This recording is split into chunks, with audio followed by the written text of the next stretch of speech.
اعلیٰ حضرت امام اہل سنت فاضل بریلوی رحمۃ اللہ علیہ نے اس واقعے کو نقل فرماتے ہوئے فخر کرتے ہیں کہ رسول اللہ کے جانثار صحابہ میں دیکھو تو اش کر جاؤ، ایک صحابی سلمہ بن اکوا، وہ کبھی گھوڑے کی سواری نہیں کرتے، جس جہاد میں بھی گئے، جس جنگ میں بھی گئے، پیدل ہی گئے، ان کو راجل رسول اللہ کہا جاتا تھا۔ پیدل سواری کر، پیدل چلنے والے مجاہدین کے وہ سپہ سالار ہوا کرتے تھے۔ حضرت سلمہ بن اکوا ایک مرتبہ قارہ کا رہنے والا ایک عبد الرحمن نام کا کافر تھا، قارہ وہ 400 گھڑسواروں کو لے کر آیا، رات کے وقت مدینے میں حملہ کیا۔ جب مدینے والے سوئے ہوئے تھے اور باغیچوں پر حملہ کر کے اس نے بہت ساری کھجوریں جمع کر اور کچھ درخت جلا دیے، کھجوریں اکٹھا کر کے وہ بھاگنے لگا، تنہا سلمہ بن اکوا اور کوئی تھا ہی دیکھا ہی۔ حضرت سلمہ بن اکوا جاگ رہے تھے، ان کو دوڑا لیا۔ کس کو دوڑائے؟ 400 لوگوں کو۔ توجہ چاہتا ہوں اے نوجوانوں، ایک نوجوان ہے میرے مصطفیٰ کا 400 لوگوں کا پیچھا کرنا شروع کر دیا۔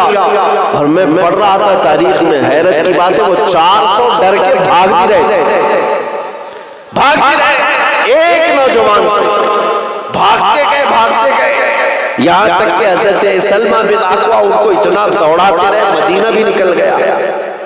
مدینے سے باہر وہ 400 گھڑسوار گھوڑے دوڑتے رہے، لیکن روایتوں میں بتایا گیا ہے کہ سلمہ بن اکوا گھوڑے سے زیادہ تیز بھاگتے تھے، بھاگتے ہوئے ان کا پیچھا کرتے تھے، یہاں تک کہ جس گھوڑے کو بھی پا لیتے کھینچ کر گرا دیتے، گھوڑا گرتا تو اس کی گردن پر پیر رہتے اور وہیں وہ ختم ہو جاتا۔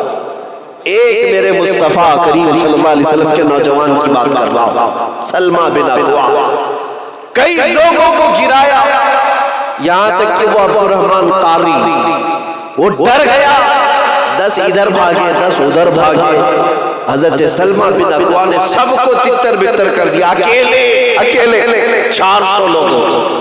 عقل میں آتی ہے بات، لیکن میرے عزیزو یہی تو میں آپ کو بتانا چاہتا ہوں، اگر اللہ مدد کرے کوئی طاقت غالب نہیں ہے، زندہ باد، کوئی طاقت غالب نہیں ہے۔ 400 لوگوں کو کتوں کی طرح دوڑا رہا میرے مصطفیٰ کریم کا ایک شیر۔ اس کے بعد تنگ آ کر کے عبد الرحمن قاری پہاڑ کے اوپر چڑھ گیا، پوچھنے لگا تم نے میرے اتنے ساتھیوں کو مارا اور بھگاتے بھگاتے اتنی دور تک لے آئے، اب اور کیا چاہتے ہو؟ سلمہ بن اکوا نے یہیں سے کہا، جب تک تمہارے کپڑوں میں مدینے کی ایک کھجور بھی باقی ہو میں تمہارا پیچھا نہیں چھوڑوں گا۔ سبحان اللہ، ایک کھجور بھی باقی ہے میں تمہارا پیچھا نہیں چھوڑوں گا۔ سلمہ بن اکوا دوڑاتے رہے یہاں تک کہ وہ عبد الرحمن قاری جتنی کھجوریں جمع کیا تھا سب سلمہ بن اکوا کے حوالے کر کے کئی مر گئے کئی زخمی ہوئے۔ میں نے تاریخ میں پڑھا، اعلیٰ حضرت نے اس واقعے کو لکھا ہے، اور اس کے بعد ساری کھجوریں اکٹھا کر کے حضرت سلمہ بن اکوا مدینے واپس آ رہے تھے، تنہا صحابی ہے، تنہا رسول اللہ کا جوان ہے۔ جب مدینے واپس آ رہے تھے حضرت ابو قتادہ ان سے ملاقات کرتے ہیں، وہ گھوڑا لے کر کے مدد کے لیے آ رہے تھے۔ سلمہ بن اکوا نے پوچھا تمہیں کیسے پتا چلا میں اکیلا ان کے پیچھے بھاگا ہوں، کسی نے دیکھا تو نہیں تھا مجھے؟ ابو قتادہ نے کہا مجھے میرے گھوڑے نے اشارہ کر کر کے بتایا کہ ادھر چلنا ہے۔ رسول اللہ کی وفاداری کرو، ہر جانور بھی تمہاری ساتھ نبھائے گا، ہر جانور بھی تمہاری وفاداری کرے گا۔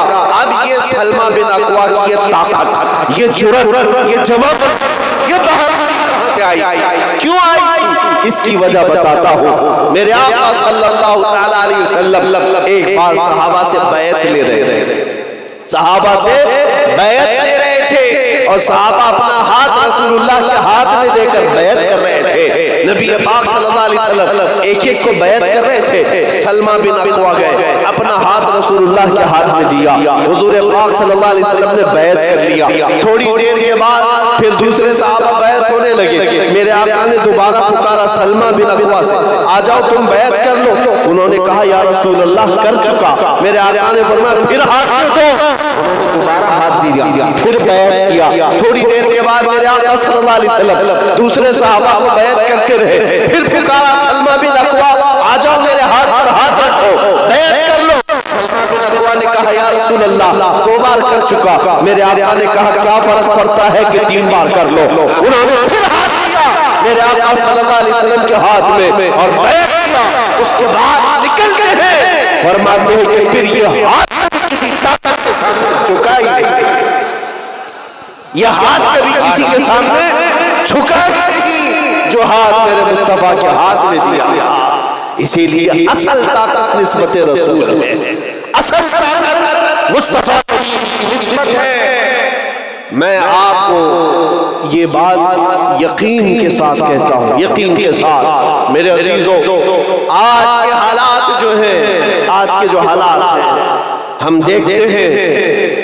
مجھے ابھی بغداد شریف کی حاضری پر تھا, پڑوسی ملک کے ایک عالم دین نے ملاقات کی ہے. انہوں نے کہا کہ آپ جس ملک میں رہ رہے ہیں وہاں کے حالات تو بڑے سنگین ہیں. ظاہر سی بات ہے سوشل میڈیا پر جو دکھائی دیتا ہے کہ کتے نوچ رہے ہیں کسی ایک مسلمان کو پکڑ کر, یہی سب حالات پہلے ہوئے اور بہت سارا زہر اگلا جاتا ہے, سارا میڈیا بیٹھ کر کے یہی کرتا رہتا ہے.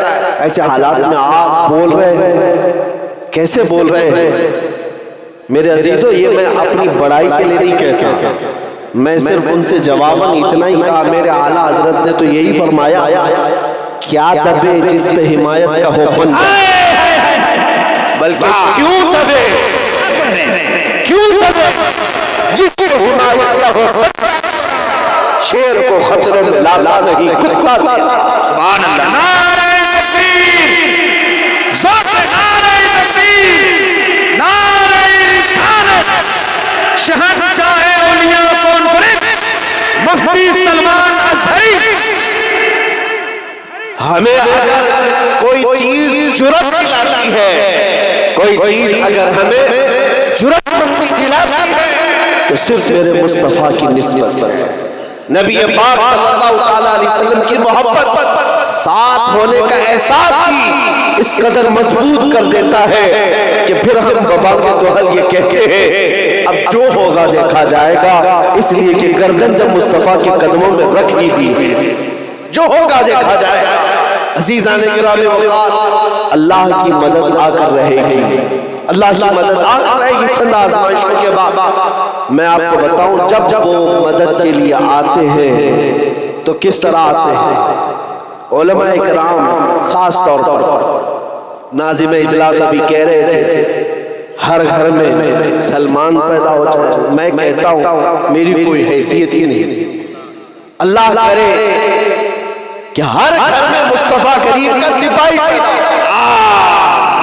نبی پاک صلی اللہ علیہ وسلم کی عزت پر مرنے والی جان رکھتا ہو اور یہ اعلان کرتا ہوا اپنے دروازے سے نکلتا ہو, جو جان مانگو تو جان دے دے, جو مال مانگو تو مال دے دے, مگر کہ ہم سے کبھی نہ ہوگا نبی کا چاہو تو